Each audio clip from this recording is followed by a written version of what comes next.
Woman in Texas is thanking an Amazon delivery driver for his loyalty. The worker took an unusual and unspoken request to heart in a moment that was caught on camera. Vanessa O'Shea bought a doormat that reads, "Please hide packages from husband." So that's exactly what this Amazon employee did.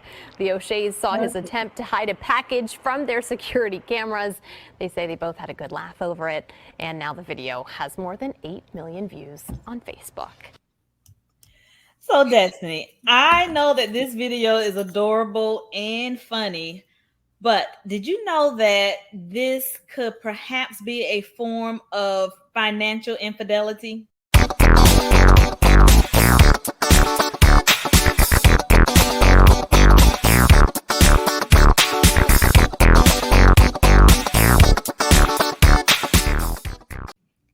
Have you heard the terms financial infidelity? Absolutely not. So financial infidelity is when you're in a relationship, you have a partner or a spouse, and you guys sharing the funds, but one person in that relationship goes out and do things that the other one doesn't know about. So many financial experts suggest that financial infidelity covers a wide range of behaviors, including things that you don't feel your partner in on. And this whole financial infidelity has been rising over the decades for a couple of reasons. One, we now have two breadwinners in a household, right? Mm-hmm. And, a lot of couples have their own accounts. So tell me, Destiny, what are your thoughts on this financial infidelity? Well, I think it's interesting. It doesn't necessarily surprise me. Mm-hmm. I say that because I remember when Aaron and I were about to get married, one of the custodians at the school that we worked at together actually was like, Miss Artist, just make sure you always have your own account and you stash you a little money in there.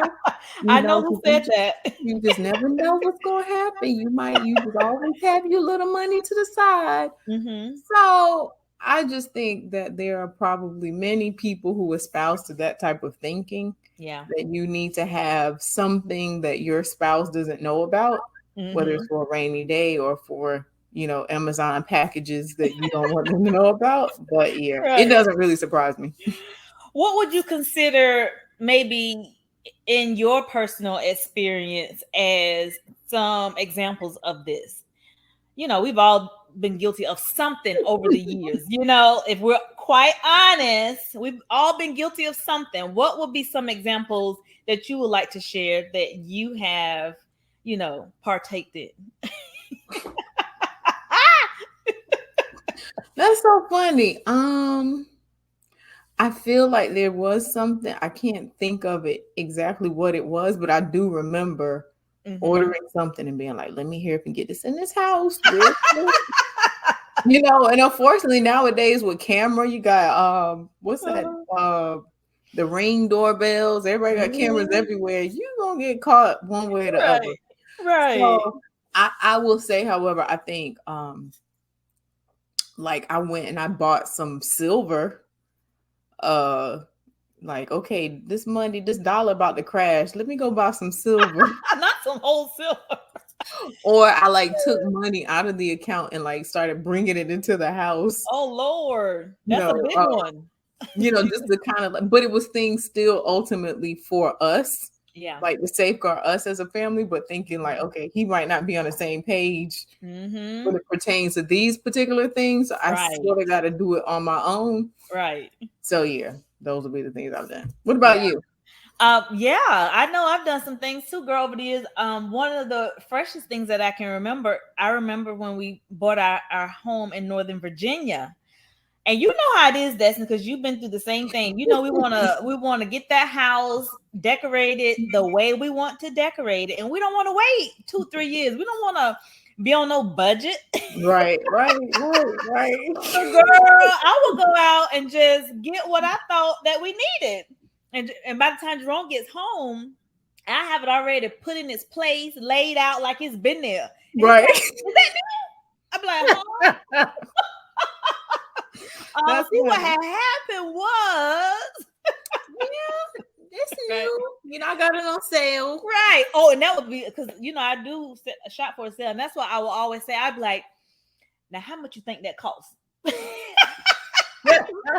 have to give a whole backstory so he'll realize that yes, I did buy this, but I got a really good deal on it. Mm-hmm. So yeah, I've been guilty. And back in the day, I used to love to shop for clothes. And I don't shop like that anymore just because it's just not in me the same way that it was. Mm-hmm. But yeah, I would go and buy something, and Jerome, he don't ever know. He don't know what's new, what's not. Simone to be the one blow me up. Simone be like, "Mommy, that's a new dress." Guy, hush, girl, hush your mouth, because Jerome would not know. But let's not make the viewers think we can't buy anything. Like our husbands gotta go buy everything. But yeah, no, I get you. I think like those big ticket items are the bigger ones. Yeah, absolutely. It's definitely that. And also, I was gonna say, the way that we structure our financial family style lends itself for us to do whatever we want to do anyway. You know what I mean? It's like you said, those big things like shopping for the house, But before we got married, we learned in marital counseling, this is what you do. You have one big pot of money, which is what Jerome and I have. And when we both were working, our paycheck would just go directly into the one big pot. And then I had my own separate account from that only I had access to. And Jerome had his own separate account that he had access only to. And then, of course, we had checking and all that stuff. But we would get allowances every time we, would get paid. And that allowance went into our own personal account. And you can do anything you want to do with that money. And that's where I would, like get my nails done. If I wanted to buy clothes, shoes, pocketbooks, whatever, that's where that would come from. Like anything dealing with the household and the kids, it all came from the joint checking, the joint savings, or whatever. So based on the structure we set up, we do not have those issues. Jerome do what he want to do. If he want to play 4 rounds of golf in 2 days, he can go and play 4 rounds of golf in 2 days. You know what I'm saying? Right. And you were the one that sort of put me onto that structure when I first got married. And like you said, that worked. So Aaron has Amazon packages coming here. I have packages coming here.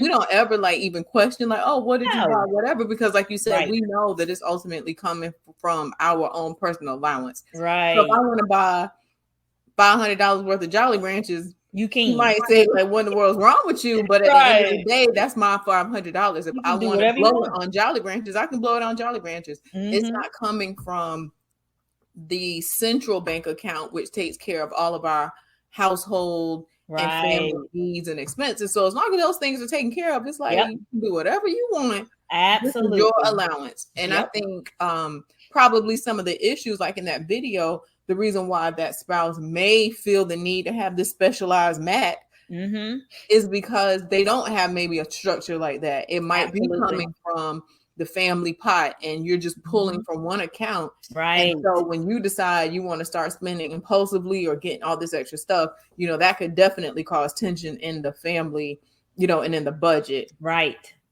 Yep. Because listen, we don't want to be like this woman right here. Watch this. My husband said, when you're done sweeping the floor, come down here so we can talk about all these Amazon packages. Do you see what she's sweeping the floor with? You're like, I ain't gonna be done today. We won't have this conversation today. That is hilarious. So that makes me ask you this question, Destiny. Do you think people who are in relationships like this that feel the need to, because it's secrecy, right? Who feel the need to keep it a secret from their spouse, do you feel like they come into the relationship with those habits, or do you think it is a habit that forms over time within that particular relationship? I think it could be both. I think, again, like I said, the lady, she was like, you have your little stash, things like that. So that's already like establishing some level of secrecy, which I think when you do things in secret, it's because there's a breakdown in trust and transparency ultimately in the relationship. And so whether it's communication, problem resolution, whatever it might be, because then it's just like, well, if I can't be truthful about this, there's a bigger issue ultimately in the relationship. Right. And so I think also couples may experience it once they get in the relationship, because then it may be, you joined yourself with this other person. Yeah. You may not fully know their spending and saving habits. And then you realize, okay, there's a problem. And one way of sort of, again, protecting yourself may be now doing things in secret, or you might be the one who has the spending and saving issue. And now that's going to cause a bigger issue with your spouse or your partner, because they're going to get upset or whatever because of what you're doing. So right, the secrecy. I agree with that. And I also think, to piggyback off what you said, is, when you said that you think that they do these things, they lie about it because, there's a break in the trust. I also think sometimes they do it because they don't want to cause an argument. They don't want to have to explain themselves. And if one person feels another way about spending money, that could really create a huge argument in the relationship. And I also want to say this too, Destiny. I don't want the stereotype to be that it's just always the women who overspends, because in some relationships, that table is turned and those men are spending just as much as the women, and the women are looking at them like side eye, what is really going on? Right. So we want to make sure that we are both being mature with our spending, and we also want to make sure we're setting goals as a family. Like, what are we working towards? Right. And are we on track to do those things? So, and I think that's good. Like, just having, financial goals that you set, because then it gives purpose to what you're doing with your money. Absolutely. You know what I'm saying? And I think if you don't have purpose, then that's where the issue is. And like I said, I think just having, and I think those are conversations also that people need to talk about before they even get married. Absolutely. Because I remember, I think, looking it up, or just seeing stats about it sometime in the past, where they were like, money is like one, if not the number one, or within one of the bigger ones, reasons why people break up and get divorced is because of money issues. So it's not something to really be taken lightly. I was like, look, of all the issues Aaron and I got, we definitely don't have money issues. Right. Thanks to my friend Drew Fletcher. Now, I will say this, though. I will tell a quick story. When we first got married and before we implemented that system, I don't know if you had told us about it yet, or maybe you had, and it was just like, well, I think we'll try it this way. Because at first it was just like, okay, well, you pay for these bills, I'll pay for these bills, and we still had things kind of separate. I mean, it literally changed within that first year. And I just remember going on a trip down to my family for a family reunion. And we pulled up to that gas station and Aaron was driving. And then he went to look for me, like, where's your card? You pay for this gas. And I'm like, no, it don't work like that. Yeah, so because I think at that point he was paying for his own gas. I was paying for my own gas. Girl, no. Really separate. And girl, from that point, I knew. I was like, "Oh no, we about to make a change to this." Right. You about to have my $50. Right. Look, I need that for that dress I saw online. Right. So yeah, it definitely just made me think that the structure that you all have, and I hope the viewers are really paying attention to what you're saying. Like, if you are in a relationship, put that money into one pot first. Yeah. Right. Direct deposit in the same account, and then you all, number one, need to have a master budget. And like our mortgage, our rent, allotment for food, gas, all these common expenses are taken care of, and then allot yourself your own little allowance and savings. Don't forget about savings and savings. You know what I'm saying? And then separate it, and then it's just like, okay, you have your money, your allowance, you have your allowance. We've already saved. We've taken care of what we need to take care of. You can do whatever you want to. Right. So last question. Do you think relationships can survive financial infidelity if it's, one of those ones where it's one of those big purchases that we spoke of earlier, like maybe one person taking like a large sum of money out of the joint account, or someone going and buying a brand new car and not sharing that information with their spouse, or, some other things that's kind of expensive that, takes a huge amount from the family. Do you think a relationship can survive that? I think they can. I think in any relationship, you can survive things. It just depends on the level of forgiveness, ultimately, Right. whatever it is, whether it's Mhm. money or anything else. But I know it can be hard because, you know, Aaron and I even had a conversation with a couple that we know, this probably been maybe like 2-3 months ago. And that was one of their issues, that, and something like that had actually happened where it was like, one, you know, the wife was feeling like maybe the husband wasn't as responsible with the money or had done some things with the money. But then digging in deeper into talking to them and asking certain questions, it didn't happen the way in which she initially described it. Like the picture she would paint, it didn't actually happen that exact way. But either way, it was where she began to not feel safe financially. Right. You see what I'm saying? And then it's just like, and I get it, especially as a woman. And once you get married and now you're putting your life sort of like into someone else's hands, your well-being is tied up with another person. So, you know, you get into defense mode and you're trying to protect yourself. And I think, you know, then that becomes again an issue. And if you don't work through those things like that communication, problem solving, then it just snowballs into even more things. And then before you know it, you guys are splitting up. Yeah, I agree. I think it can survive, like you say, as long as, you know, you guys talk about it. And if it's something real huge where you need like that mutual person to come in and help you have those discussions so that both parties can get their point of views across and everyone can listen and not, you know, try and talk over each other, I think you can work towards getting over it. But I also think that if you set up a really good structure in your household, whatever works for you and your family, that is the structure that you set up, you know. And for us, it's that one big account. Everything goes into that big account. We have our own little separate accounts, and then we just do what we want to do, and nobody's questioning anything.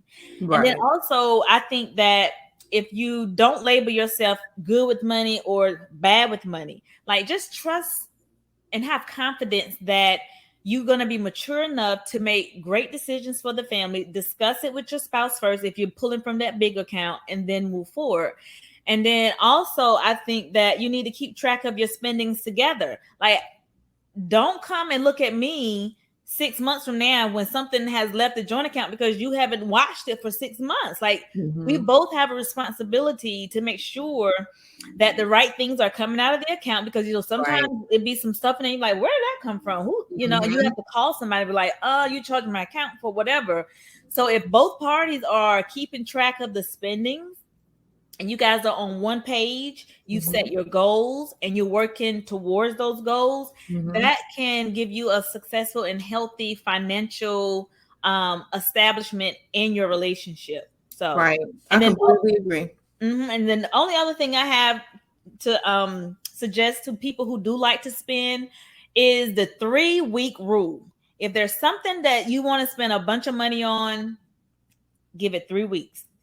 If you are still in love with that big ticketed item in 3 weeks, then that means that you're really, you know, you really want to invest in whatever that purchase is. But after that first week and you haven't even thought about it, or the second week you barely even knew you wanted it, that means you didn't want it in the first place. It's an emotional quick buy, you know. And a lot of times when you do that, you have buyer's remorse anyway.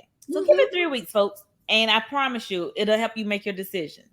That's a good tip. I'm glad I waited 3 weeks before buying that big Ford Explorer that I wanted. All right, friends and family, there you have it. If you like what you've heard today, hit the like and the subscribe, and make sure you hit that notification bell so that you are aware every time Today with Drew and Destiny drops a new segment. And thanks for watching. Bye. Bye.